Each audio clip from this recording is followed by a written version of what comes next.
अगर भगवान भूत अधिपति भगवान शंकर का स्मरण कर कर, पंचाक्षर मंत्र का स्मरण कर कर अगर आप पूजन में बैठ रहे हैं, लक्ष्मी पूजन कर रहे हैं, तो ये पक्का है अगर हमसे कुछ त्रुटि हो भी गई तो भगवान भोलेनाथ उसको क्षमा कर देंगे।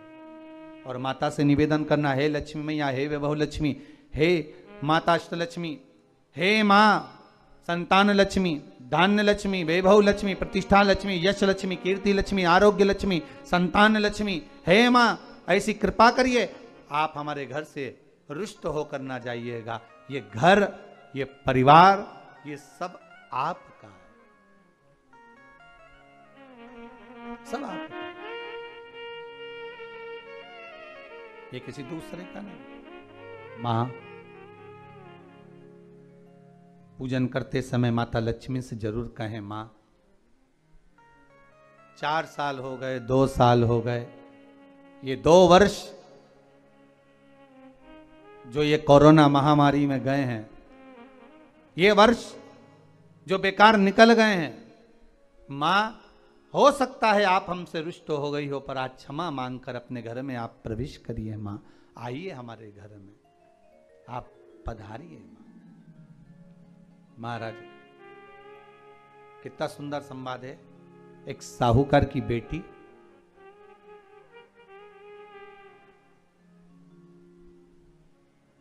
साहूकार की पुत्री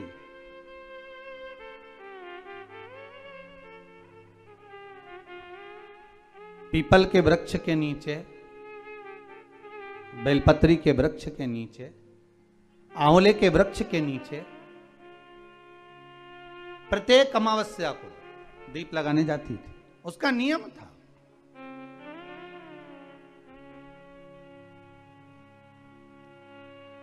साहूकार की पुत्री प्रत्येक अमावस्या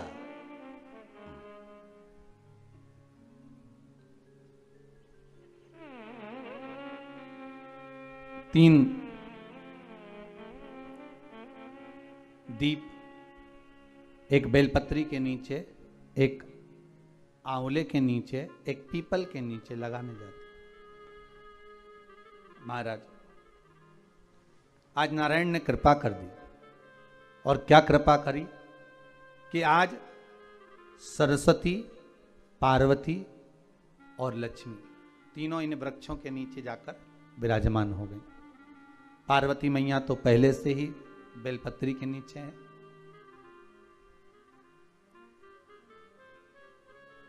स्वयं सरस्वती मैया, लक्ष्मी मैया आंवले और पीपल के नीचे विराजमान हो गई। अब आज तीनों देवियों में बात हो रही है, आज तीनों देवियों में चर्चा हो रही है कि यदि आज अगर कोई दीप लगाने आया और पहला दीप जिसका लगेगा, तो ये पक्का है कि मैं लक्ष्मी उसके घर में प्रवेश करूंगी।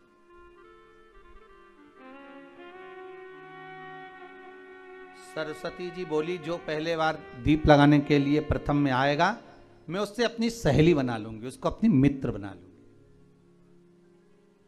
पार्वती जी बोली, जो प्रथम दीप लगाने आएगा, पार्वती जी कहती हैं, मैं भगवान शिव से कहकर उनका कल्याण करवा दूंगी। अब ये साहूकार की बेटी, वो साहूकार जो कहने का तो साहूकार था, धन पूर्व में बहुत था, पर अब इसके पास में कुछ भी नहीं बचा था।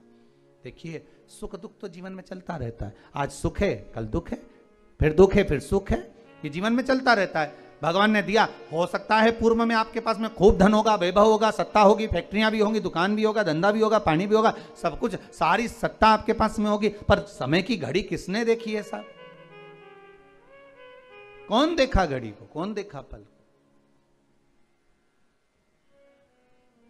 इसीलिए कहते हैं ना, बार बार कहते हैं, तेरा पल पल बीता जाए, मुख से जप ले नमः शिवाय, ओम नमः शिवाय, ओम नमः शिवाय। बड़ी मुश्किल से मिलता है। घड़ी, पल, समय, नक्षत्र कब बदल जाए किसको मालूम है? आज साहूकार के जीवन में था साहूकार कहने का, पर धन नहीं था, वैभव नहीं था, सब समाप्त हो गया था, कहीं पैसा चले गया, लग गया। महाराज बेटी ने वही दीप तैयार करे। दीपावली की अमावस्या नहीं थी, पर दूसरी जो अमावस्या थी उस अमावस्या पे उसने दीप लगाया। जैसे ही दीप लगाया, 3 देवियों ने आवाज लगाई, अरे सखी सुनो तो। साहूकार की बेटी बोली, किसकी आवाज आ रही है? अरे सखी सुनो तो। सखी ने कहा, क्या बात है? आवाज आई, 3 सुंदर स्त्रियां, बड़ी सुंदर युवती बनकर, सुंदर आभूषण वस्त्र पहनकर बैठी हुई थी। एक ही जगह पर तीनों बैठी हुई हैं। इसी को त्रिवेणी कहते हैं महाराज। जो त्रिवेणी का जो वृक्ष होता है, उसमें 3 त्रिवेणी का जो वृक्ष होता है उसमें दिए लगाने का बड़ा महत्व होता है, तो इसी को त्रिवेणी कहते हैं। तीनों बैठी हुई थी। अब तीनों बैठी, आवाज लगाया, हम आपको सहेली बनाना चाहते हैं, सखी बनाना चाहते हैं, आप हमारी सहेली बनेंगी? अब इस साहूकार की बेटी को लगा, ये तो बहुत पैसे वाली दिख रही हैं, धनपति दिख रही हैं, और मैं तो गरीबड़ी, और ना जाने में अगर इनकी सखी बन गई तो फिर इनको क्या मुझे देना पड़ जाए, कोई भरोसा है? इसलिए शास्त्र कहता है कि मित्र भी बनाओ तो सोच समझ कर बनाओ। मित्र भी बनाओ तो सोच समझ कर बनाना। ज्यादा धनपति मित्र बन गया तो मन में आएगा कि जब ये घर आएगा तो इसको घृत का भोजन तो कराना ही पड़ेगा, घी का भोजन तो कराना ही पड़ेगा। इसलिए मित्र भी बने तो ऐसा बने कि जो आपके सम्मुख में हो, उसको धन और वैभव से मतलब ना हो, उसको सत्ता से मतलब ना हो, आप उसको केवल आपसे मतलब, आपकी मित्रता से मतलब। साहूकार की बेटी ने कहा, मैं आपको कल बताती हूं, मेरे पिताजी से पूछूंगी मैं आपको मित्र बनाऊं कि ना बनाऊं। ठीक है, चलिए घर पहुंची। पिताजी, मुझे 3 सखियां मिली हैं, एक सरस्वती है, एक पार्वती है और एक लक्ष्मी है। अच्छा, पीपल, आंवला और बेलपत्र तीनों वहां विराजमान। अच्छा, क्या कह रही हैं? सखी बनाना चाहती। पिताजी ने कहा, बन जाओ सखी। सखी बनने में दिक्कत क्या है, बनो। अब दूसरी अमावस्या पे जब वो गई और जाकर उसने कहा कि मैं आपकी सखी बन सकती हूं, तीनों प्रसन्न हो गई। तो उसमें से एक सखी माता लक्ष्मी ने कहा कि चलो आज तुम हमारे घर चलो, हम तुम्हारा सम्मान करना चाहते हैं।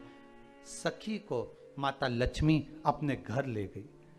साहूकार की बेटी को जब घर लेकर गई, सुंदर सोने की चौकी, सोने की थाली और सोने के गिलास, पकवान एक से बढ़कर एक माता लक्ष्मी ने जब साहूकार की बेटी के सामने परोसे, इधर माता सरस्वती, इधर माता पार्वती नजदीक में बैठ गई और साहूकार की बेटी पकवान को पाने लगी।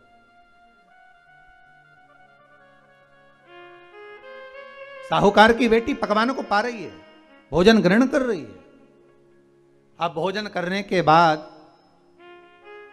साहूकार की बेटी चली गई। अब जाते से ही माता लक्ष्मी जी ने कहा, सुनो सखी, अगली जो अमावस्या आ रही है, आपको मालूम है वो कौन सी अमावस्या है? नहीं। कहा, दीपमालिका, दीपावली की अमावस्या, आपको मालूम है? ओहो, पर एक बात हम आपको कहें। लक्ष्मी जी बोली, एक बात हम आपको कहें। हाँ बोलिए। हम चाहते हैं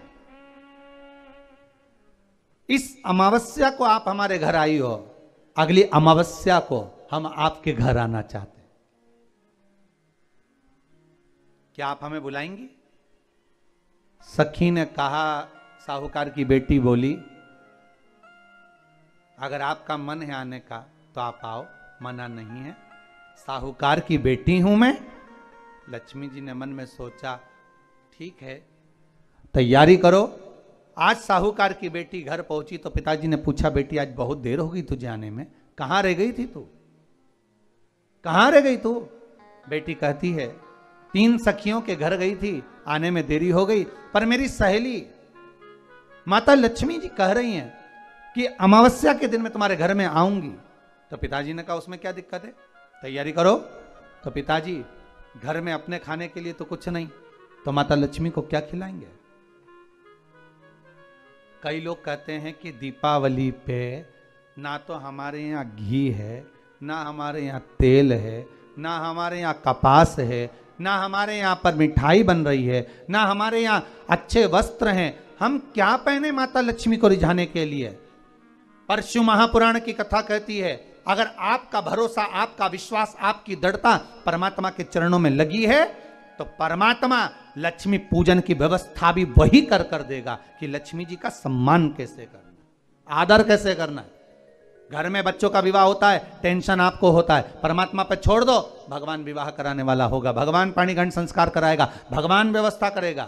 क्योंकि जन्म उसी ने दिया है तो मृत्यु भी वही देता है, जन्म उसी ने दिया है तो पाणिग्रहण संस्कार भी वही करा देता है। क्यों सोचना। साहूकार ने कहा बेटी तो इतनी जल्दी हिम्मत हार गई कि तेरे घर में कुछ नहीं है। गाय का गोबर ला, लीपन कर, घर को पोंछ, कचरा उठाकर बाहर फेंकिया। पिताजी घर में तो कचरा भी नहीं है कि जिसका प्रयोग करा जाए,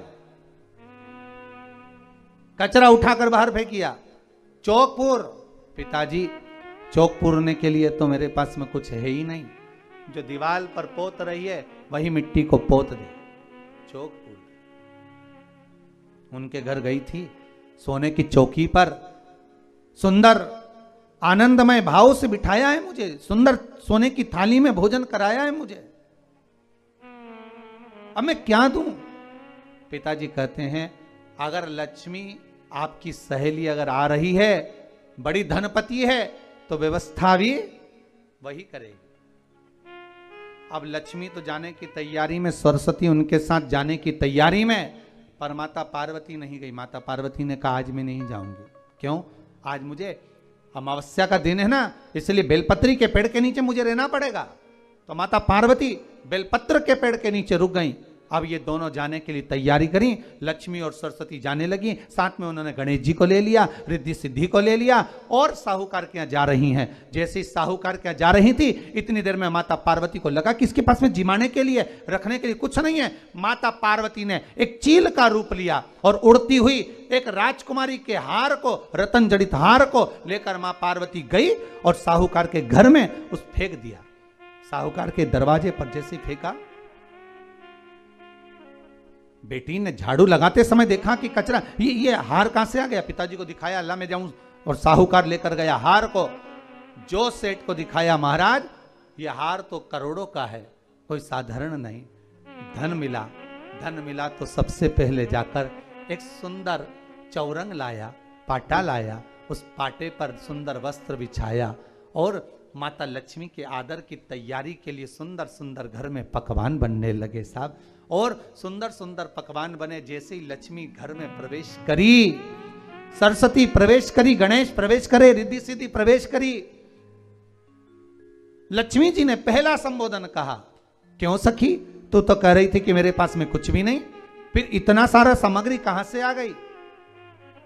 सखी कहती है, मेरे पिताजी कहते थे जिसके मंदिर में दिया लगाया है, जिस वृक्ष के नीचे दिया लगा कर आई है, जहां जिस देवता को पूछ कर आई है, विपदा की घड़ी में वही देवता आकर खड़े होते हैं। ना जाने कहां से हार मिल गया, ना जाने कब प्रसाद बन गया। लक्ष्मी जी ने ध्यान लगा कर देखा, आखिर पार्वती क्यों नहीं आई थी। समझ में आ गया कि एक सखी पूरी व्यवस्था करने में लग गई थी।